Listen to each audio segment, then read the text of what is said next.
Sebuah ledakan hebat diikuti kebakaran besar melanda fasilitas Petrosedeno Crude Upgrader di wilayah timur Venezuela pada Rabu 19 November.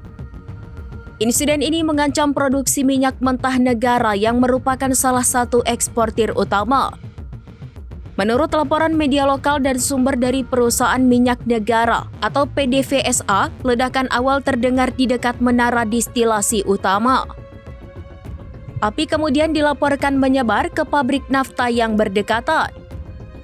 Tingginya kobaran api dan asap hitam tebal terlihat jelas dari berbagai area sekitar.